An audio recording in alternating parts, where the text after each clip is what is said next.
बात हम जानना चाहेंगे आप मीडिया के भाई बंधु से, जब तक न्यायालय या जेल अगर किसी को अपराधी नहीं घोषित करे, आप अपराधी कैसे कह सकते हैं?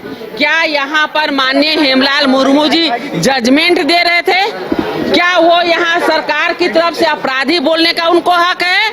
अरे केस तो कई लोगों पे हुआ, हम नाम नहीं लेना चाहेंगे, कितने गंभीर केस हुए, लोग तिहाड़ जेल तक में रहे, लेकिन किन्हीं को बिना सजा बिना अपराधी घोषित किए आप कैसे उनको अपराधी बोल सकते हैं?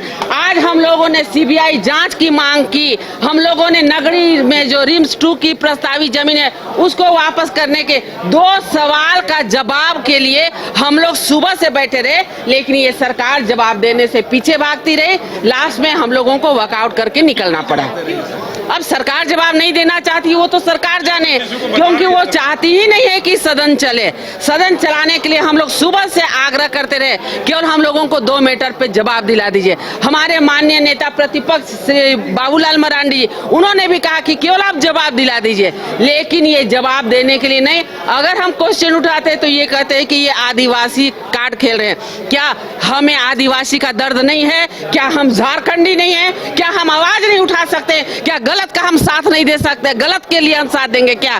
क्या हम सत्य की जीत हो इसके बारे में नहीं बोल सकते? जनता हमें चुन के भेजी है, हम जो गलत होगा उसका विरोध करेंगे, वो कोई भी जात हो। आदिवासी हमारे भाई बहन नहीं है क्या? हम उनके लिए आवाज क्यों नहीं उठा सकते हैं? ये बोलने वाले कौन होते हैं कि आदिवासी कार्ड खेल रहे हैं? क्या सरकार किसी को उसका मतलब ये जो करे और हम होने दे और देखते रहे, ये नहीं होगा। हम भारतीय जनता पार्टी के कार्यकर्ता हैं, गलत का साथ कभी नहीं देंगे, हम सच के लिए लड़ाई लड़ेंगे। अच्छा, क्या सरकार किसी को बचाने की कोशिश कर रही है? निश्चित रूप से बचाने की कोशिश करिए। अगर बचाने की कोशिश नहीं करती तो सरकार जवाब देती ना। जब हम लोगों ने 2 डिमांड किया तो वो जवाब दी रहती, लेकिन सरकार जवाब देने से पीछे भागती रही, इसलिए हम लोगों ने वॉकआउट किया है।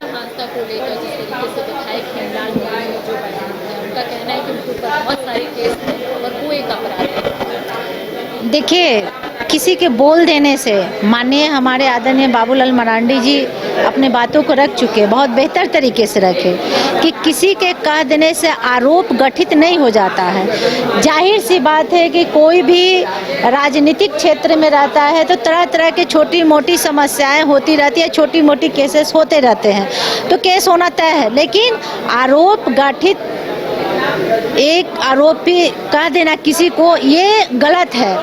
आरोप तो मान लीजिए कभी न्यायालय में चल रहा है, ट्रायल चल रहा है, केस चल रहा है, तो ये न्यायालय तय, कोर्ट तय करेगा ना, न्यायालय में होगा। आप हम कैसे आरोप किसी को भी अपराधी कह सकते हैं?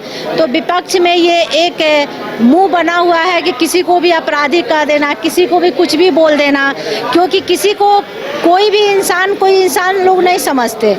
अरे किसी का वो पति है, किसी का बेटा है, हम लोग जन मुद्दा के लेकर यहाँ आए हैं, तो जाहिर सी बात है कि किसी का आवाज़ को लेकर हम लोग उठाएंगे ही। आपका काम है सुनना, आपका काम, आप राज्य की मुखिया है तो निश्चित तौर से आप जांच बैठा दीजिए, किसी परिवार को न्याय मिल जाएगा। न्याय तो सभी लोग चाहते हैं, तो न्याय देना कौन सी गलत बात है? तो हम सब तो एक ही मांग कर रहे हैं कि आप सीबीआई जांच बैठा दें। सीधा सीधे एक ही सवाल है, तो इस पर उन लोग सुनने के लिए तैयार नहीं है। तो जब हमारे मुद्दे को ही आप नहीं सुनिएगा तो फिर हम लोग क्यों बैठेंगे? सीआईडी क्या करेगा? आजकल के हम लोग जियो परिवार, जो जनता मांग कर रही है वही ना हम लोग तो जनता की आवाज़ लेकर आते हैं, जो जनता बोलेगी वही हम लोग मांग करेंगे। का आदिवासी विरोधी बयान देने से पूरे आदिवासी समाज और पूरे झारखंड के लोगों का अपमान है। ये उनको इस तरह का बयान नहीं देना चाहिए था कि एक जिनके परिवार आज न्याय मांग रहे हैं और वो ये जज नहीं है कि अपराधी उनको घोषित करे। अगर सूर्या हांसदा अपराधी हैं तो पंकज मिश्रा कौन है? वो दूध का धुला हुआ है।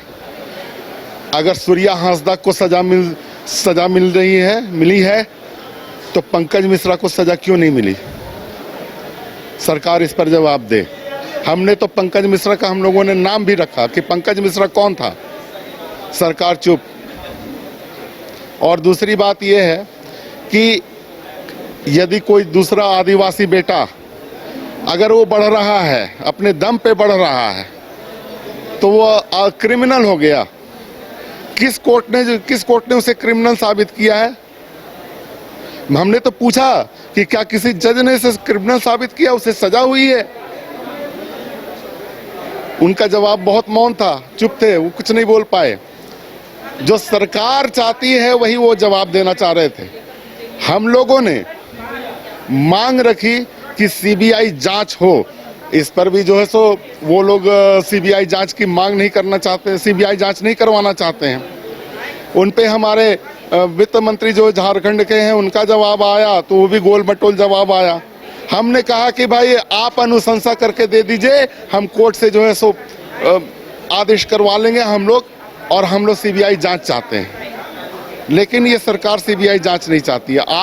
आज हम लोगों ने दिन भर सदन को बाधित रखा। हम लोगों का सिर्फ एक ही मांग था कि सीबीआई जांच सरकार करवाना चाहती है, हाँ या नहीं। इस पर सरकार ने कोई जवाब नहीं दिया। लेकिन क्या आपको नहीं लगता है कि जनहित के मुद्दे नहीं उठ रहे हैं? हर दिन इसी तरीके से सरकार डिबेट कर जा रहा है। जनहित का मुद्दा यहाँ पे झारखंड में लोगों की जान सांसत में है, कल किसका इनकाउंटर हो जाएगा, और आप और जनहित के मुद्दे को बात कर रही हैं। तो जनहित क्या ये जनहित नहीं है? हम सुरक्षा की मांग कर रहे हैं, जनहित नहीं है। इन लोगों का कहना आपको बाधित कर रहे हैं, जनहित के मुद्दे नहीं। वो लोग कौन सा जनहित का मुद्दा ला रहे हैं? हमने तो सुरक्षा की मांग की है। आज आदिवासी समाज का एक बेटा जो है सो चला गया। कल को पूरे झारखंड में, कल को लगता है कि झारखंड के लोग सुरक्षित हैं या नहीं है। अभी लावालौंग में नक्सली घटना घट गई, वहां पर भी ट्रकों को जला दिया गया, नक्सली पनप रहे हैं। हमारे क्या पूर्व में जो हमारे रघुवर सर की सरकार थी उस समय नक्सलियों का क्या हाल था? लेकिन नक्सलियों को सह दे रही है तो आज ये सरकार सह दे रही है। घर रहने का मकान भर नहीं, ये खुशियों की तिजोरी है। दरवाजे पर दस्तक देता पड़ोस, खिड़कियों से उमड़ आता आसमां, तारों में उलझी ऐसी न जाने कितनी दास्तां। कहती हैं चले डायमंड सिटी, एक सफर हम सफर के साथ अपने घर तक।